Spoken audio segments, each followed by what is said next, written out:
Kenapa? Karena hadirat Tuhanlah, kehadirannya, penyertaannya itu yang sanggup membawa kita ini berjalan menuju jalan-jalan yang belum pernah kita lalui.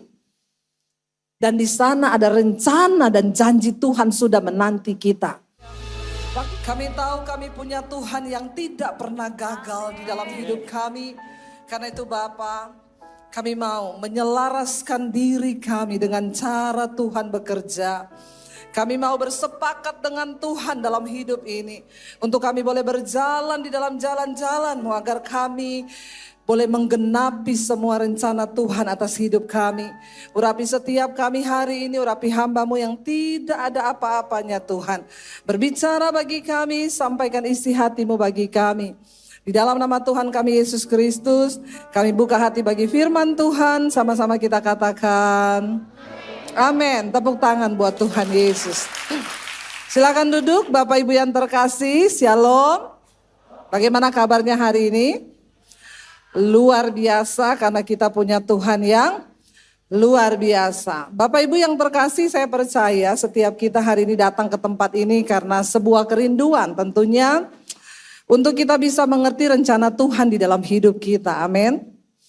Karena keberhasilan seorang percaya adalah bukan ketika kita dapatkan semua yang kita inginkan, tapi ketika kita dapatkan apa yang Tuhan inginkan di dalam hidup kita. Itu keberhasilan seorang yang sungguh-sungguh percaya kepada Tuhan. Kisah bangsa Israel ya, ketika mereka dipanggil keluar dari tanah perbudakan ya menuju ke tanah perjanjian. Itu semua tercatat di Alkitab. Supaya apa? Supaya kita belajar ya.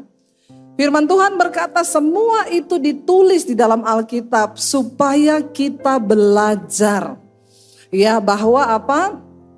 Bahwa kehidupan kita ini diibaratkan seperti perjalanan bangsa Israel. Ya, tapi saya pengen tahu dulu saudara ya. Saya percaya kita semua di sini pasti tahu ya. Sejarahnya bangsa Israel itu seperti apa. Karena banyak loh orang Kristen itu ke gereja setiap hari Minggu. Tapi waktu ditanya bangsa Israel itu gimana sih kok bisa begini, bisa begitu. Itu pada gak tahu. Tapi di sini semua tahu ya. Tahu atau tahu? Yang tahu angkat tangan. Yang tidak tahu angkat tangan. Yang bingung angkat kaki. Kayaknya banyak yang bingung ya.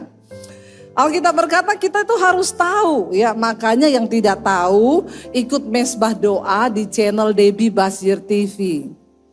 Setiap jam 8 malam tolong like dan subscribe. Jangan lupa bagikan dan komen.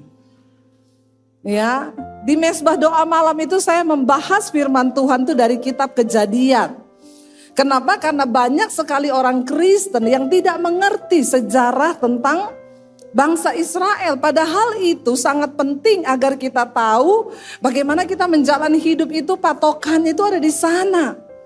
Ya, bangsa itu kita tahu bersama bangsa Israel itu berhasil dari siapa namanya bapaknya?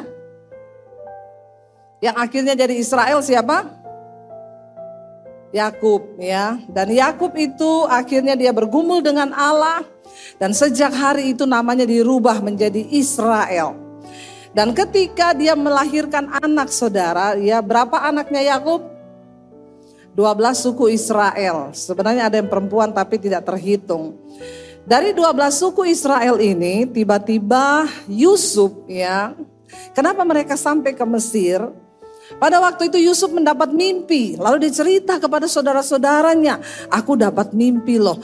Mimpimu tuh apa? Mimpiku itu bulir-bulir gandummu itu sujud kepada bulir-bulir gandumku. Ya, ketika dia menceritakan mimpi itu, yang dia dapat apa? Saudaranya berkata, ini sombong banget ya. Masa kita akan menyembah dia? Emang siapa elu?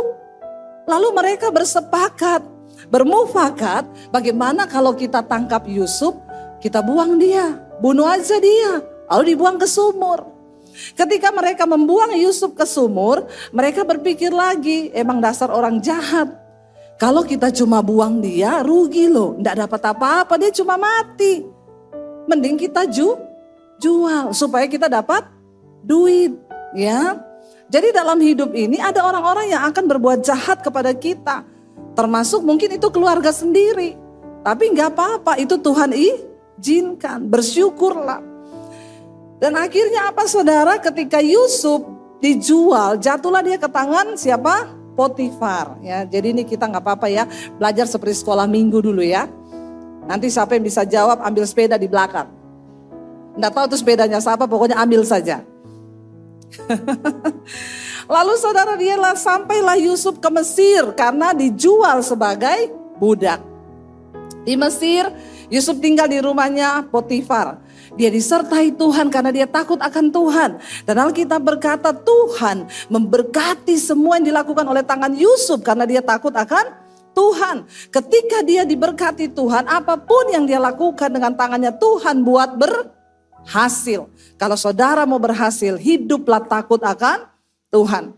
Lalu kemudian dia dipercaya sama Om Potifar. Firman Tuhan berkata, karena Potifar melihat bahwa Yusuf disertai Tuhan, dia takut akan Tuhan, dan apa saja yang dia lakukan itu berhasil, maka Potifar percaya kepadanya dan diberi seluruh kepercayaan atas miliknya. Kecuali satu, Tante Potifar tidak boleh diutak-atik karena itu istrinya. Dia percayakan seluruh hartanya. Akhirnya kita tahu bersama Yusuf digoda ya sama Tante Potifar yang jenis begini adalah jenis tante girang. Di sini tidak ada, amin? Nggak ada yang ngaku. Ya, dia suka gangguin berondong. Yusuf ganteng diganggu saudara. Lalu akhirnya karena Yusuf tidak mau, dia malu, dia memfitnah Yusuf bahwa Yusuf mau memperkosa dia. Apa yang terjadi? Yusuf dilempar ke dalam penjara. Ketika di penjara, akhirnya orang-orang mimpi. Ya, orang-orang di tahanan mimpi, mereka cerita, Yusuf artikan mimpinya. Ya, lalu akhirnya kepala penjara mimpi, diceritakan ke Yusuf, ya, pencampur minuman mimpi diceritakan, Yusuf ngomong terjadi karena Yusuf disertai Tuhan. Satu kali Firaun bermimpi, dipanggil semua ahli mimpi di Mesir, dipanggil semua ahli-ahli pelihat, tidak ada satupun yang berhasil menerjemahkan mimpinya Firaun. Lalu terdengarlah kabar raja di penjara. Ada orang Ibrani namanya Yusuf. Dia itu disertai Tuhan dengan hikmat Allah. Dan dia bisa menerjemahkan mimpi. Ya, ada yang telepon saya, Bu Debi, saya tuh kemarin mimpi ketemu ibu. Terus saya kasih ibu ikan 3 ekor. Artinya apa ya Bu? Ya kamu harus traktir saya makan ikan bakar. Kayak gitu gak usah ditanya ya. Artinya apa saudara? Lalu ya dikatakan di sana Yusuf terjemahkan arti dari mimpinya Firaun bahwa akan datang masa kelimpahan dan setelah itu akan disusul dengan masa kekeringan, masa kelaparan.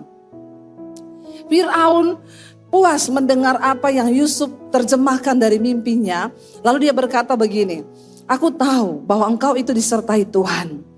Kalau engkau sudah memberikan kami arti mimpi itu, berarti engkau juga adalah orang yang dipilih Tuhan untuk sama-sama kita bekerja atas bangsa ini agar bangsa ini tidak mengalami kelaparan itu. Dan akhirnya Yusuf diangkat menjadi Perdana Menteri di Mesir. Apa yang harus kami lakukan? Berikanlah hikmat dan tuntunan supaya kita tahu apa yang harus kita lakukan. Yusuf bukan lulusan sekolah ekonomi. Yusuf tidak pernah sekolah untuk membangun sebuah bangsa dengan strategi-strategi ya, tetapi karena dia disertai dan takut Tuhan, dia punya hikmat Tuhan, lalu dia berkata kepada raja, kita harus bangun lumbung, persiapkan semuanya. Ketika masa kelimpahan, simpan makanan itu. Setelah itu, maka kita akan melihat Mesir akan diluputkan dari kelaparan besar, dan benar terjadi saudara. Apa yang terjadi akhirnya saudara-saudara Yusuf dan beserta ayahnya mengalami dampak kelaparan itu. Terdengarlah kabar di seluruh negeri, di Mesir tidak ada yang kekurangan karena mereka punya pasokan gandum yang banyak yang sudah disimpan oleh Yusuf. Lalu bapaknya kirim anak-anaknya, kamu pergi ke Mesir. Belilah gandum dari sana. Ketika mereka datang ke Mesir, bolak-balik beli gandum, satu saat Yusuf itu mengenali ini kayaknya keluargaku, saudara yang sudah membuang aku. Mereka gak kenal Yusuf, karena Yusuf sudah pakai jubah, dia ganteng ya. Dan mereka modelnya masih gitu-gitu saja, tidak berubah. Lalu saudara, apa yang dikatakan? Waktu Yusuf memperkenalkan diri dan mereka tahu bahwa itu Yusuf, mereka sangat ketakutan dan berpikir pasti Yusuf akan membunuh kita. Kenapa? Karena kita sudah berbuat jahat kepada dia. Ternyata ketika berjumpa, Yusuf memeluk mereka sambil menangis. Dan Yusuf berkata, aku berterima kasih karena Tuhan sudah memakai kalian untuk membuang aku sehingga aku bisa sampai ke Mesir. Dan sekarang aku memiliki kedudukan ini semua karena engkau yang sudah membuang aku. Loh, aneh toh? Aneh enggak saudara? Makanya jangan buru-buru menyalahkan Tuhan. Jangan buru-buru menyalahkan orang. Jangan buru-buru menyalahkan keadaan. Ketika engkau mengalami sesuatu yang tidak enak, bisa jadi Tuhan sedang menggenapi rencananya atas hidupmu. Karena itu mengucap syukurlah. Hanya orang-orang yang mengucap syukur yang akan melihat janji Tuhan terjadi dalam hidupnya.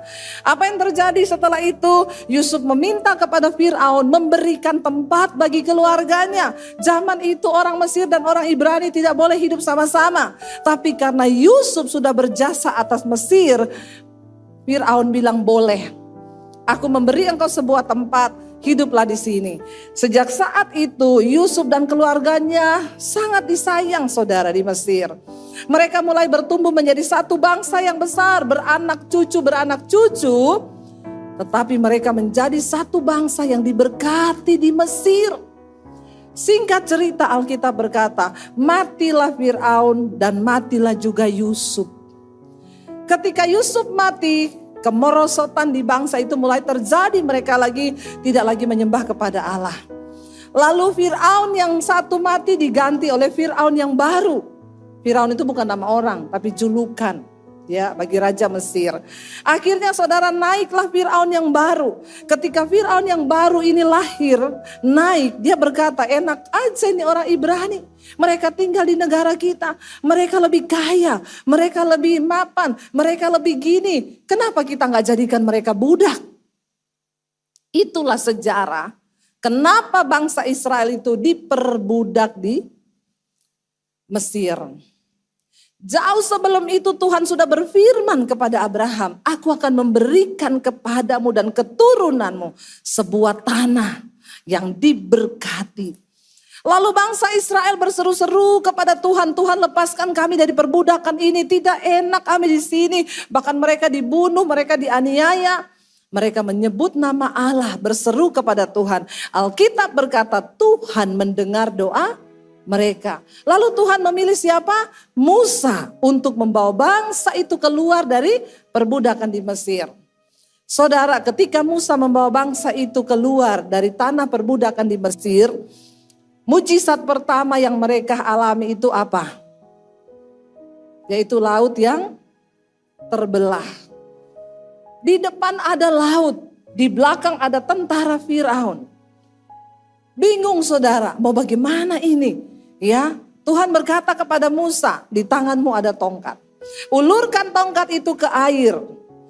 Musa mengulurkan tongkat itu ke laut dan terbelahlah laut itu menjadi dua. Airnya di tengah kering, lalu mereka mulai berjalan di jalan yang kering. Ketika Musa mati, kita tahu bersama karena kekerasan hati bangsa Israel, mereka berputar selama 40 tahun.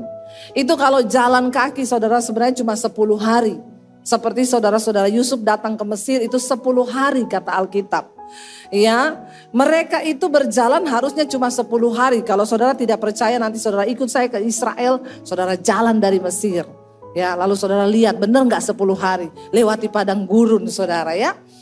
Dan akhirnya Alkitab berkata mereka terputar selama 40 tahun karena ketidaktaatan mereka. Jadi saudara tahu mereka berputar selama 40 tahun itu bukan waktu keluar terus langsung putar-putar. Mereka berjalan ke arah tanah perjanjian. Sampai mereka tiba di sini tinggal menyeberang. Itu sudah tanah perjanjian di sebelah. Dan Alkitab berkata pada hari itu Musa kirim 12 orang pengintai. Lihat, besok kita akan memasuki negeri yang penuh susu dan madu itu. Tapi kamu lihat dulu ke sana. Dipilih 12 orang mewakili 12 suku Israel. Termasuk di dalamnya Yosua dan Kaleb. Di sini ada Yosua pada hari ini. Pastor Yosua Supit. Nanti kita tanya bagaimana ya pengalaman dia waktu mengintai itu. Bukan secara kebetulan saudara, Yosua hadir hari ini ya. Dan akhirnya saudara, 12 orang pengintai maju. Ini sudah besok mereka akan menduduki negeri itu. Ketika mereka masuk, Alkitab mencatat 2 orang Yosua dan Kaleb membawa kabar baik. Tapi 10 orang pengintai Alkitab bilang membawa kabar busuk. Busuk dikatakan di Alkitab, bukan kabar jelek, kabar busuk yang mereka bawa. Mereka bilang apa? Memang negeri itu berlimpah susu dan madu. Itu dia punya anggur, 1 ranting digendong 2 orang pakai kayu. Gede-gede anggurnya, tapi orangnya di sana juga gede-gede banget. Jadi tidak mungkin kita masuk ke sana. Kita pasti kalah karena kita di mata mereka hanya seperti belalang. Yosua dan Kaleb maju berkata, enggak. Allah yang menjanjikan memberi kemenangan itu kepada kita. Jangan takut, maju saja. Mereka berdua mau dilempari pakai batu oleh seluruh bangsa Israel. Dan mereka tidak percaya, mereka marah kepada Tuhan dan berkata, Musa, kenapa kamu bawa kita keluar untuk mati di sini? Mending Musa kita bunuh sekarang, lalu kita angkat pemimpin yang baru supaya kita balik ke Mesir. Memang orang Israel ini keras kepala, seperti layaknya banyak orang Kristen hari-hari ini. Amin apa amin? Nggak mau percaya sama janji Tuhan. Ketika melihat keadaan yang begitu besar di depan, mereka berkata nggak mungkin. Gimana caranya? Apa yang kita harus lakukan? Tuhan bilang, melangkah aja aku memberikan engkau kemenangan.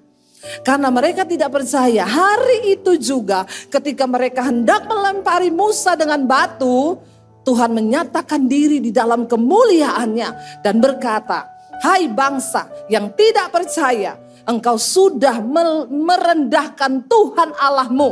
Allah yang hidup, Allah yang berkuasa. Jadi mulai hari ini engkau akan berputar selama 40 tahun. Jadi saudara, posisi mereka berputar itu ketika mereka tuh sudah mau memasuki tanah perjanjian. Besok itu udah mau masuk. Tapi karena gak percaya jadi 40 tahun.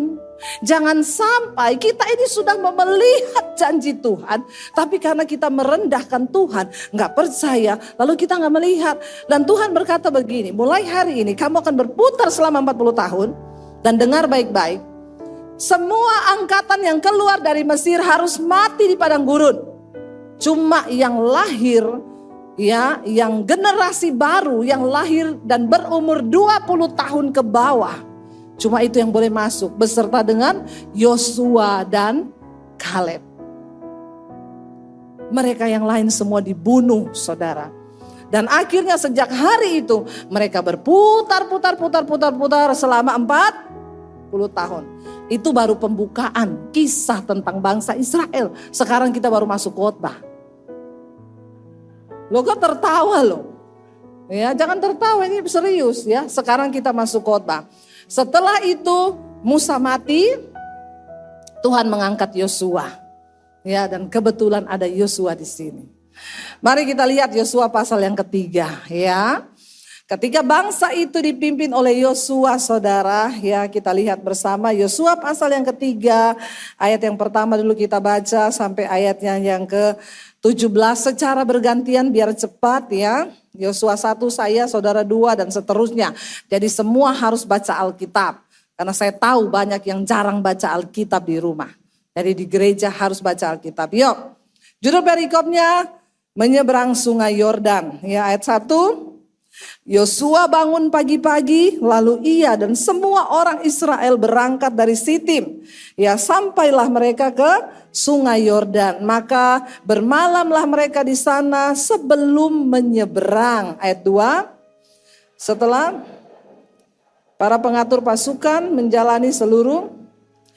Ayat 3, dan memberi perintah kepada bangsa itu katanya, segera sesudah kamu melihat tabut perjanjian Tuhan Allahmu yang diangkat para imam yang memang suku Lewi, maka kamu harus juga berangkat dari tempatmu dan mengikutinya. 4.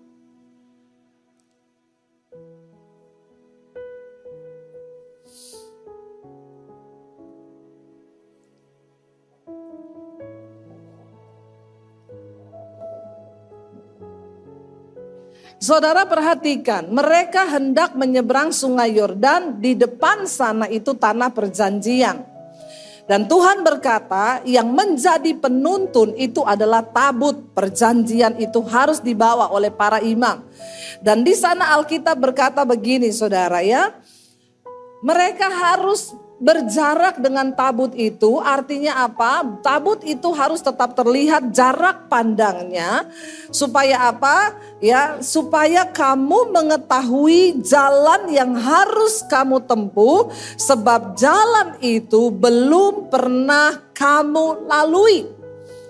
Tabut Allah berbicara tentang hadirat Tuhan, yaitu kehadiran Tuhan. Dalam hidup ini ada banyak jalan yang kita belum pernah lalui dan kita tidak tahu apa yang ada di depannya. Bahkan 5 menit ke depan tidak ada yang tahu apa yang akan terjadi. Amin. Pastikan hidupmu itu selalu ada dalam hadirat Tuhan. Ya, kenapa? Karena hadirat Tuhanlah, kehadirannya, penyertaannya itu yang sanggup membawa kita ini berjalan menuju jalan-jalan yang belum pernah kita lalui. Dan di sana ada rencana dan janji Tuhan sudah menanti kita. Waktu saya diusir dari rumah saudara, saya dapat penglihatan. Saya itu berdiri di satu jalan, itu di padang gurun. Itu jalannya berliku-liku dan ujungnya itu saya nggak tahu di mana. Dalam keadaan waktu itu saya berdoa puasa. Lalu Tuhan tuh berkata begini, kamu harus melewati jalan itu. Saya bilang saya tidak berani Tuhan, karena saya tidak tahu ujung jalan itu ada di mana dan saya sendiri. Tiba-tiba saya dapat penglihatan Tuhan Yesus itu berdiri di depan saya. Saya langsung tangkap jubahnya. Saya bilang, Tuhan jangan tinggalkan aku sebab aku takut berjalan sendiri. Tuhan itu menoleh kepada saya dan berkata begini, seburuk apapun jalan di depanmu, asalkan aku ada di depanmu, jalan saja, kamu tidak perlu takut. Yang penting aku ada di depanmu. Di hidup ini ada begitu banyak jalan yang kita tidak tahu. Ya, tapi Tuhan sudah memberi rancangan yang terbaik. Tanah perjanjian ada di depan. Tapi orang Kristen itu memang sukanya bikin jalan sendiri, ya. Sukanya bikin jalan sendiri. Bukannya cari tahu jalan Tuhan, dia bikin jalan sendiri. Ya. Sudah dibilang kalau menikah itu Alkitab bilang cari pasangan yang seimbang. Seiman dan seimbang. Tapi orang Kristen tuh suka bikin jalan baru. Dia nikah dengan orang yang tidak seimbang dan tidak seiman. Lalu ketika dia menghadapi masalah di dalam rumah tangga, dia cari pendeta. Dia bilang, kenapa Tuhan begitu? Tuhan tuh jahat loh. Rumah tangga saya kacau. Rumah tangga saya ini saya tanya, dulu yang suruh kamu nikah siapa? Kamu tuh dijodohkan? Enggak Bu, saya cari sendiri. Ya itu nasibmu. Makanya kemarin di doa malam saya tanya, saudara, menurut saudara, pernikahan itu nasib atau takdir? Takdir itu berarti ketentuan Tuhan. Nasib itu berarti kita yang buat sendiri. Nah menurut saudara, pernikahan itu nasib atau takdir? Yang ngomong takdir angkat tangan. Yang ngomong nasib angkat tangan. Yang bingung lagi angkat kaki. Pernikahan itu bisa menjadi takdir, bisa menjadi nasib. Tergantung engkau itu berjalan di jalan yang mana. Kayak saya dengan suami itu takdir. Masalah buat lo. Ya, takdir. Kenapa? Saya itu berdoa. Tuhan, saya ini sebenarnya sudah tidak mau menikah. Saya mau melayani Tuhan saja. Saya sudah cukup dengan Tuhan. Saya nggak mau nikah Tuhan. Tapi saya dengar suara Tuhan berkata, kamu terlalu cantik untuk tidak menikah. Masalah lagi buat lo. Lalu saya berdoa, oke Tuhan kalau saya harus menikah, jodoh saya di mana? Tuhan tunjukin dong jodoh saya ada di mana. Ya, saya tidak berusaha mencari. Saya cuma berdoa, ya saya keluar. Ya kita itu juga memang harus saudara ya beriman dan juga ya jalani hidup ini bertindak dengan iman. Ada teman saya telepon, doain saya nih belum nikah-nikah nih udah tua. Kamu di mana? Saya nih kerja di hutan Kalimantan. Kamu kerja di hutan Kalimantan. Terus kamu sekarang minta saya doakan supaya kamu dapat jodoh. Kamu kalau hari Minggu ke kota enggak saya di hutan terus ya jodohmu gorila. Dapatlah kau kingkong atau monyet. Bagaimana kau bisa dapat jodoh kalau kau di hutan terus? Hari Minggu turun ke kota, masuk gereja. Kau lihat banyak cewek-cewek di gereja toh. Di situ kau berdoa, Tuhan yang mana ini Tuhan? Ya, siapa tahu pas duduk sebelahan kenalan, masih single ya iya kenalkan nama saya, bisa jadian kan? Dan paling tepat memang jodoh itu ketemu di gereja. Ya, saya sama suami ketemu di gereja. Kalau orang tanya, dulu ketemunya di mana Bu? Di gereja. Ih, luar biasa ya. Iya. Kalau ditanya dulu ketemu di mana? Di terminal. Aduh. Kok kayak nyari preman ya? Di gereja itu paling cocok sudah ketemu pacar, ketemu jodoh. Saya bertindak, saya pelayanan. Akhirnya saya ketemu sama suami di Solo. Ya, lalu kami berjumpa di Solo. Ya, dan saya berdoa, saya berpuasa, Tuhan ngomong itu jodohmu. Ternyata dia juga diomongin Tuhan, itu jodohmu. Klop kan? Ya, lalu kami berdoa, akhirnya kami menikah, saudara. Ya, jadi ya saya percaya bahwa itu takdir. Tapi setelah itu takdir Tuhan ada masalah enggak? Ya banyak, namanya kita nih manusia kan. Pendeta, walaupun pendeta juga manusia. Saya pikir dulu menikah sama dia, ketemu di gereja sama-sama sama Tuhan. Pasti kalau berantem, haleluya kau. Dasar puji Tuhan. Bayangan saya itu begitu, ketemu hamba Tuhan di gereja pasti berantemnya haleluya. Ya puji Tuhan pakai bahasa roh, terus saya pikir begitu saudara. Ya begitu kita menikah, astaga, ya masalah nomor satu itu masalah bahasa kita berdua ini. Orang Solo ketemu Sulawesi. Ya rempong dan ribet. Orang Sulawesi kalau ngomong belakangnya tinggi kan. Orang Solo kalau ngomong belakangnya turun. Jadi saya berantem terus, saya panggil Jo, itu anu. Ojo nesu. Saya bilang aku ndak nesu loh. Ini tuh ngomong biasa. Dia bilang nadamu tuh nesu. Ora. Yang ada tadinya orang nesu jadi nesu. Tiap hari ngomong begitu. Bohong nek ngomongi pelan-pelan. Aku kaget loh. Ngomong sama orang Solo, kaget diomongin saudara. Saya bilang kaget aja, nggak usah permisi. Saya teriak manggil Jo. Aku tuh kaget loh. Boko iki nek ngomong alon-alon toh. Suwe-suwe aku iso kena serangan jantung. Saya bilang ya sudah berarti sudah kehendak Tuhan. Bingung saudara, mumet ya. Sampai tiap hari Boko iki belajar ngomong Jawa.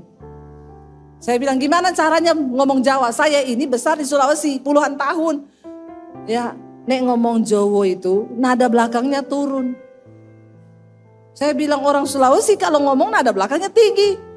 Dia bilang belajar dari situ dulu. Jadi saya stres saudara. Tiap kali mau panggil dia, ayo kita pergi makan.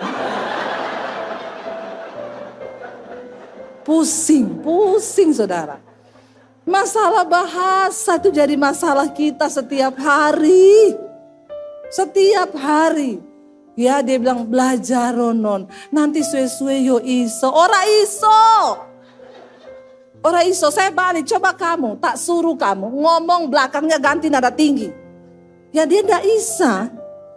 Karena kita ini sudah puluhan tahun dibesarkan ya seperti itu. Tiap hari pokoknya kowe belajar ngomong Jawa. Saya bilang ya saya tuh begini. Saya pakai bahasa Jawa. Ngomong sama mertua saya. Mak, kowe wis mangan mak. Saya dimarahin sama suami saya. Kowe ki ora sopan loh.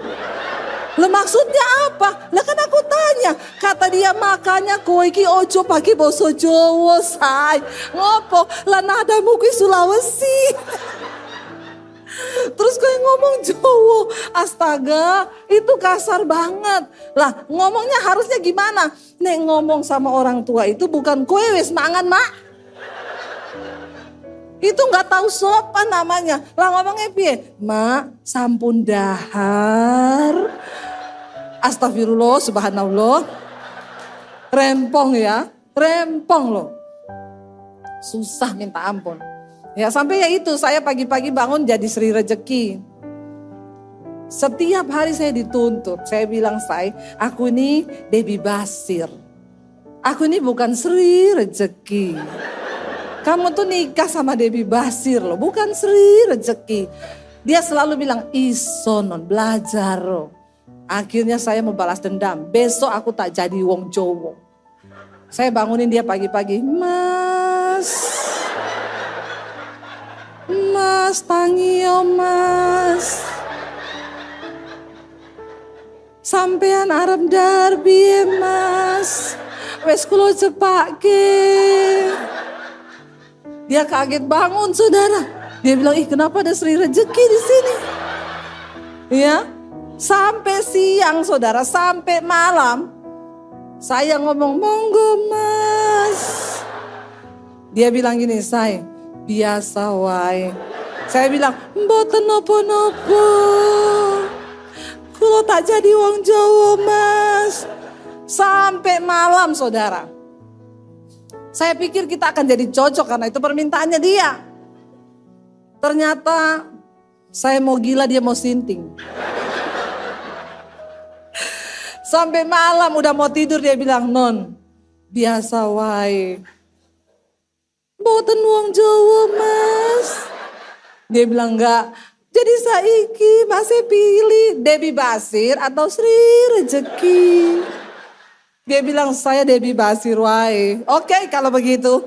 Mari kita lanjutkan pernikahan ini. Saudara ya. Nggak mudah loh. Ketemunya di gereja. Masalah bahasa itu menjadi masalah yang luar biasa. Jadi kita ini bagai sepasang sepatu. Selalu bersama tapi tak bisa bersatu. Sampai hari ini saya berdua tidak cocok. Apa yang mencocokkan kami? Firman Tuhan.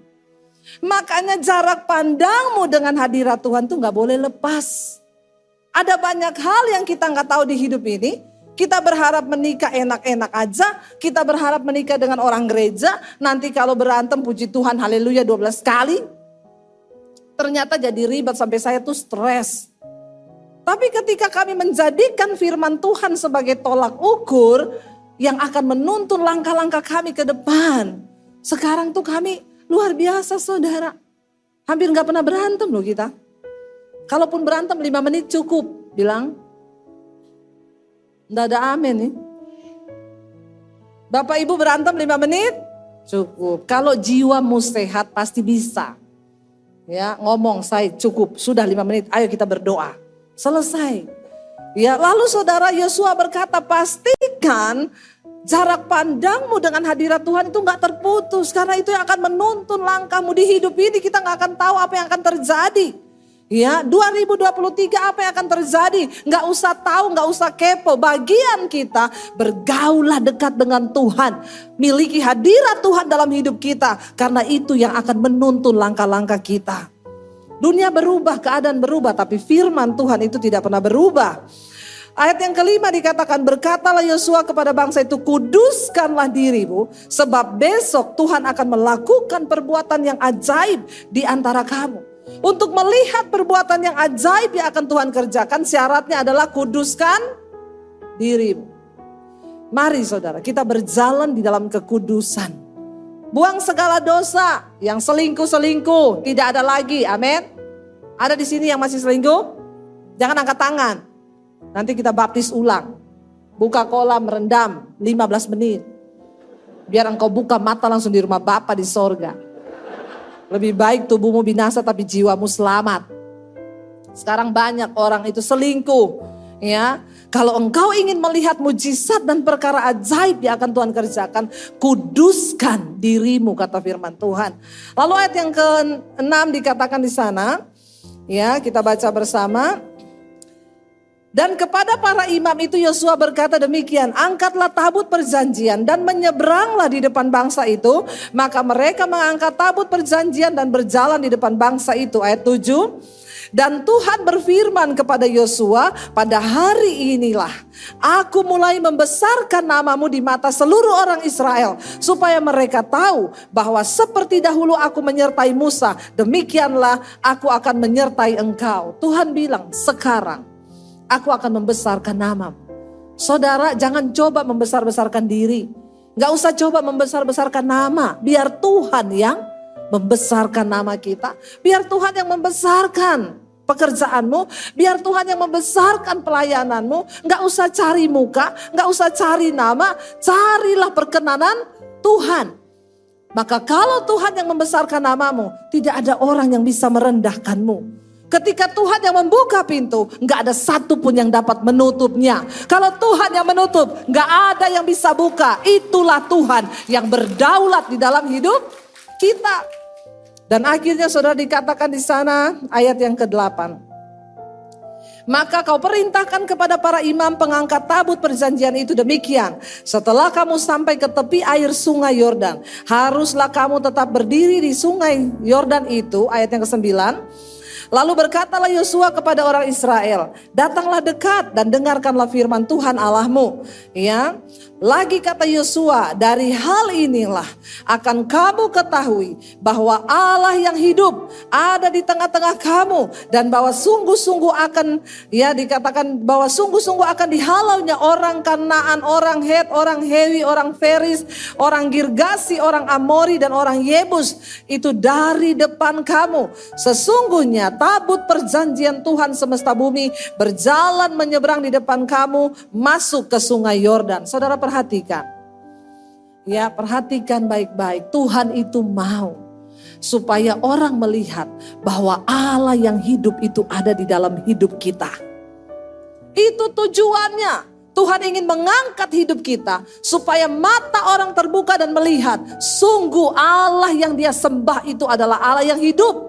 Percuma kita berkata kita percaya kepada Tuhan, tapi kita gak pernah mengalami kuasa Tuhan. Kenapa? Karena ketidaktaatan. Percuma kita berkata punya Tuhan yang hebat, tapi kita gak pernah lihat kehebatannya. Kenapa? Karena kita gak mau taat dan hidup kudus di hadapan Tuhan. Yosua berkata, lihat, sesungguhnya Allah Israel yang hidup itu, dia ada di tengah-tengah kita. Dan dia akan melakukan perkara yang besar, saudara. Lalu dikatakan ayat 12, maka sekarang pilihlah 12 orang dari suku-suku Israel, seorang dari tiap-tiap suku.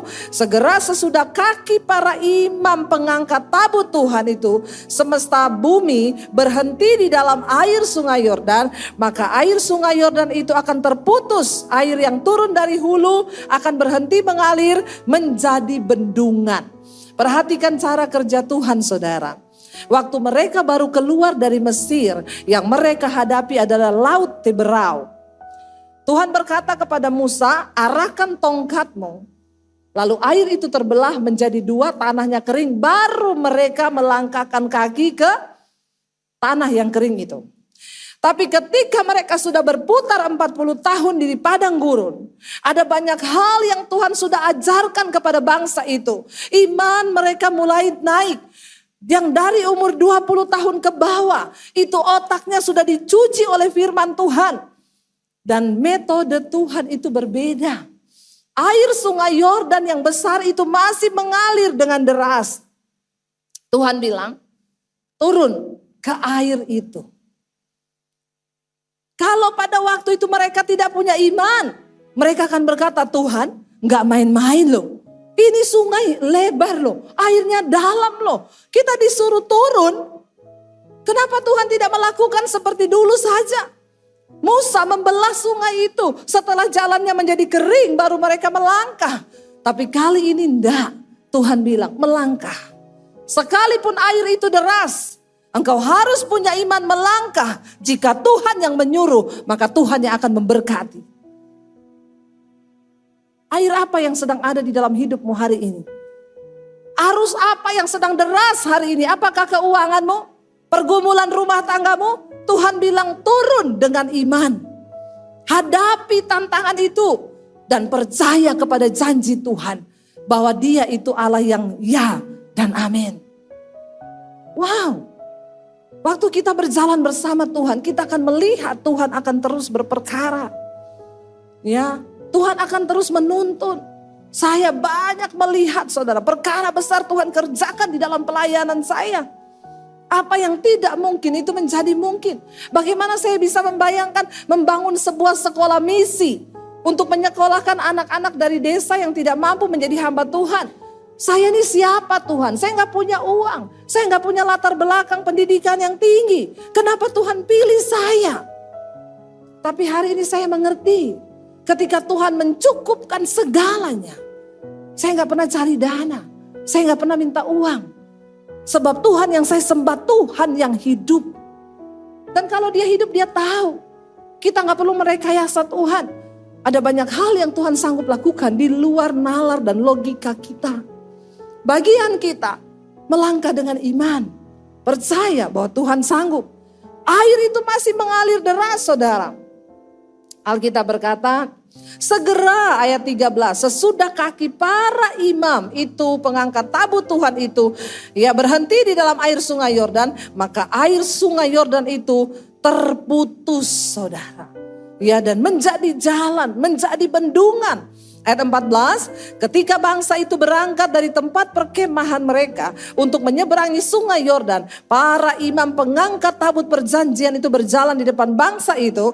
Ayat 15, segera sesudah para imam pengangkut tabut itu sampai ke sungai Yordan, dan para imam pengangkut tabut itu mencelupkan kakinya ke dalam air di tepi sungai itu, sungai Yordan itu sebak sampai meluap sepanjang tepinya selama musim menuai.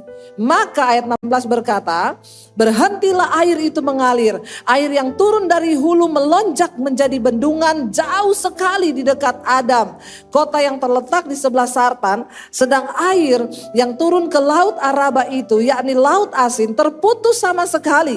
Lalu menyeberanglah bangsa itu di tetangan Yeriko. Ayat 17 berkata, tetapi para imam pengangkat tabut Tuhan, perjanjian Tuhan itu tetap berdiri di tanah yang kering, di tengah-tengah sungai Yordan. Sedang seluruh bangsa Israel menyeberang di tanah yang kering, sampai seluruh bangsa itu selesai menyeberang sungai Yordan. Wow, enggak saudara? Ketika mereka taat, mereka enggak protes lagi. Sudah cukup 40 tahun berputar. Saudara, dalam hidup ini, jangan engkau tidak taat pada Tuhan. Nanti engkau akan berputar-putar-putar, capek gak hidup berputar-putar. Kenapa ya nasib saya ini begini-begini terus ya? Kenapa ya saya mengalami begini-begini terus? Engkau tidak percaya kepada Tuhan. Engkau tidak sungguh-sungguh melakukan perintah Tuhan. Mari saudara, saya cuma mau berkata, jangan sia-siakan pengiringan dan iman kita kepada Tuhan. Saudara tahu, ketika air itu terbelah, bangsa Israel menyeberang, apa yang terjadi? Kota-kota yang berada di Kanaan, di tanah perjanjian, orang Hewis, orang Yebus tadi, ya itu dikatakan mereka gemetar. Yeriko yang berada di depan, mereka gemetar. Kenapa? Mereka berkata begini, sesungguhnya bangsa ini disertai Tuhan. Bukan cuma laut yang Tuhan belah, tetapi sungai Yordan pun terbelah menjadi dua bagian dan mereka bisa lewat. Dan musuh-musuh mereka gemetar, kekuatan mereka hilang, ketakutan yang begitu luar biasa menghinggapi musuh-musuh Israel. Dan Tuhan berkata, aku menyertai engkau dengan kemenangan. Sehingga waktu mereka taat untuk memasuki tanah perjanjian itu sudah mudah. Kenapa? Orang-orang yang besar-besar itu, yang raksasa-raksasa itu sudah gemetar lututnya melihat bahwa Allah yang menyertai bangsa Israel. Itu adalah Allah yang hidup. Saudara, saya undang para imam musik maju ke depan. Tidak peduli seberapa besar arus yang sedang berada di depan. Mungkin engkau sedang mengalami arus keuangan yang begitu hebat. Mungkin engkau sedang mengalami arus rumah tangga yang begitu pelik. Engkau sedang mengalami arus anak-anakmu yang belum bertobat. Bagian kita hari ini taat kepada perintah Tuhan. Lakukan apa yang Tuhan suruh. Hidup dalam kekudusan. Dan percayalah bahwa Allah yang kita sembah itu adalah Tuhan yang hidup. Dan kalau Dia hidup, Dia mampu melakukan segala perkara. Dia Tuhan yang sanggup menyelesaikan segala perkara. Kita mau bilang hari ini, aku punya Tuhan yang besar. Yang sanggup menggenapi semuanya dalam hidupku. Dan kami mau bersepakat dengan Tuhan. Tanggalkan egomu, kepintaranmu. Datang kepada Tuhan tersungkur hari ini. Mari bangkit berdiri bersama saudara. Bilang pada Tuhan, aku percaya aku punya Tuhan yang besar. Tuhan yang sanggup untuk menggenapi semua janjinya dalam hidup kami. Mari kita angkat tangan bersama-sama di hadapan Tuhan. Aku punya Tuhan yang besar, yang telah berjanji dan sanggup menggenapi imanku bersepakat percaya kuasanya. Ku terima sekarang kemenangan darimu. Angkat tanganmu kepada Tuhan. Katakan dengan iman, aku punya Tuhan. Aku punya Tuhan yang besar, yang telah berjanji dan sanggup menggenapi imanku bersepakat percaya kuasanya. Ku terima sekarang kemenangannya. Lebih lagi saudara, mari angkat iman kita di hadapan Tuhan. Katakan, aku punya Tuhan yang besar, yang telah berjanji dan sanggup menggenapi imanku bersepakat percaya kuasanya. Ku terima sekarang kemenangannya. Lebih lagi iman di hadapan Tuhan. Yes, amin Tuhan. Kami punya Tuhan yang hidup. Yes, Engkau telah berjanji.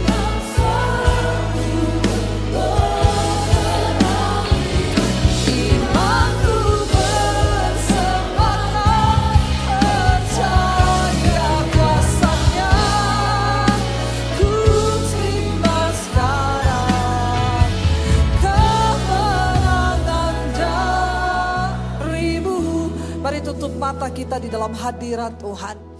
Tidak peduli arus apa yang sedang deras di dalam hidupmu, di depanmu.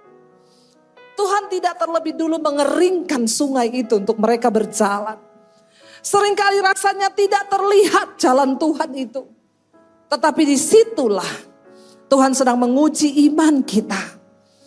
Bagian kita hari ini adalah perkatakan saudara, aku mau taat Tuhan. Mengikuti perintah-Mu.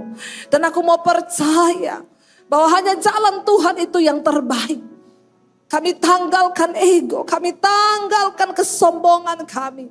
Kami tanggalkan dosa-dosa kami. Kami merendahkan diri di bawah kaki Tuhan. Tuhan tuntun setiap kami.